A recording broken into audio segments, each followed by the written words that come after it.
3, 2, 1. Hey guys, welcome back to another Titus Diorama and ToyReviews. And in today's video, we are going to be talking about how you can take this and change it into this, a wall-mounted display for your action figures.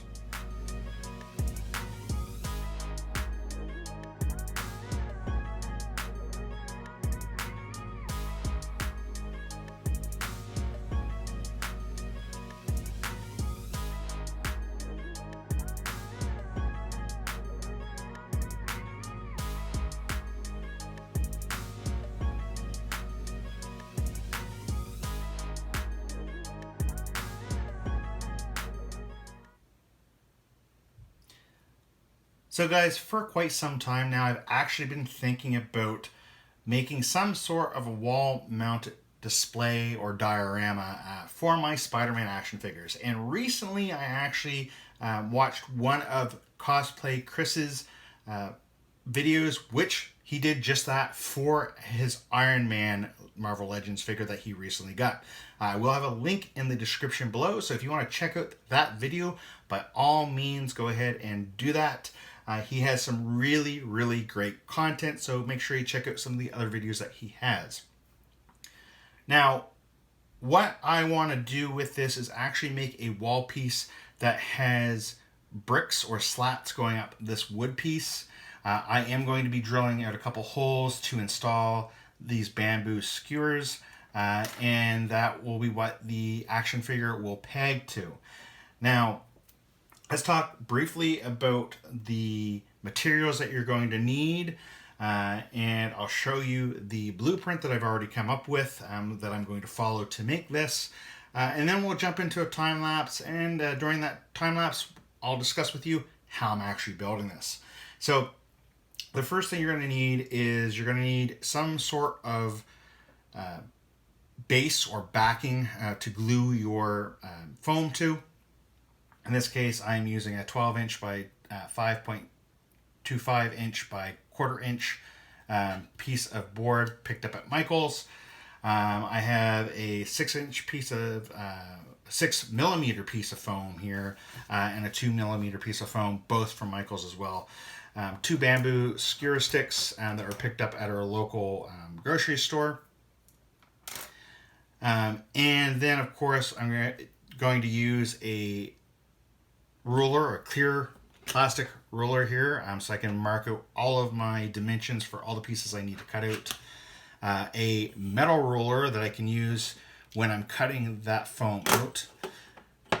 Some sandpaper here in order to sand down these skewers a little bit so they'll actually fit into the peg holes on the Marvel Legends. Of course, I'm going to need some glue in order to glue everything together. And I do have a pencil here and an eraser. Mainly the eraser is for when I'm doing blueprints, just to kind of get rid of any lines that I don't need. But the pencil's good to be able to draw out where those cut lines are going to be on that foam. I also have this handy little tool here that allows me to maneuver, scrape up, and do different things with the foam, which is really cool to have. Now, the one thing I don't have up on the tabletop right now is my hand drill that I'll be using to drill out the holes here, and wood glue to glue in the pegs. Now, the idea is I will take the front part and I'll cover that with the foam, and on the back I'm actually going to cut out 6 little squares to glue to the back here, so that way it'll have a little bit of a buffer from the actual wall. And I'll be taking some jewelry wire and looping it up and hot gluing that jewelry wire to the back of this, so that way I can hang it off of a hook. Now, I came up with the blueprint here, as you can see, and it's going to be a pretty basic diorama. I'm going to take some of that thicker foam and just run it up the sides due to just the width of the board that I have, and it being 5 1/4 inches. I needed to find a border that would allow me to still have a 4-inch piece pieces going up the middle. Now, typically, I would do bricks, and in this case, I'm still kind of doing bricks, but I'm doing slats. So I'm going to do a 4-inch by 1/2 inch slat that I will glue onto all of these.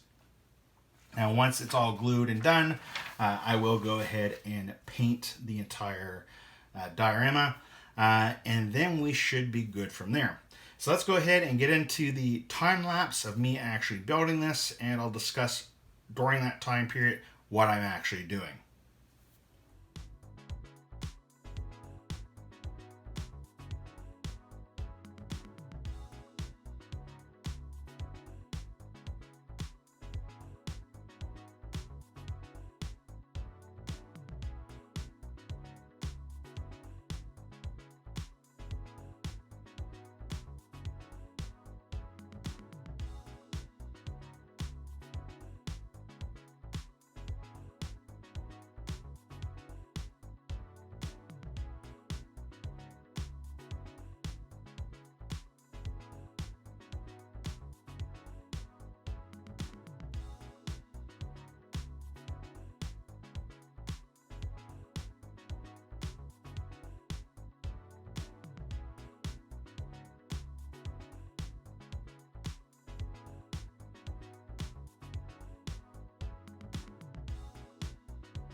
Alright guys, so here is the finished product. I'm sorry I did lose some of the footage of the painting of this. I basically used a darker slate color and a lighter slate color here. I opted not to go ahead with doing an extra coat here. I kind of like the looks of the panels, how they are. Am I overly happy with this particular diorama slash base that I made? It's okay. If I do it in the future, I think what I would do is I would change this to being wood slats, and I have a different way of doing that. I can actually use cardboard and do it that way. But overall, it serves the purpose that I want it, and that was to be able to hang it up on the wall and be able to put my Spider-Man figures on. Just the overall again, guys, just so you guys can see. Pretty basic. Anybody could do this. Most of the materials were purchased at Michael's, as I mentioned before. But anyway, guys, hope that you liked the video. If you did, make sure you click on that like button. If you're not already subscribed to my YouTube channel, by all means, go ahead and click on the subscription button, and also click that bell notification so you can be updated with any new videos that I put out on my channel. And as always, guys, stay nerdy.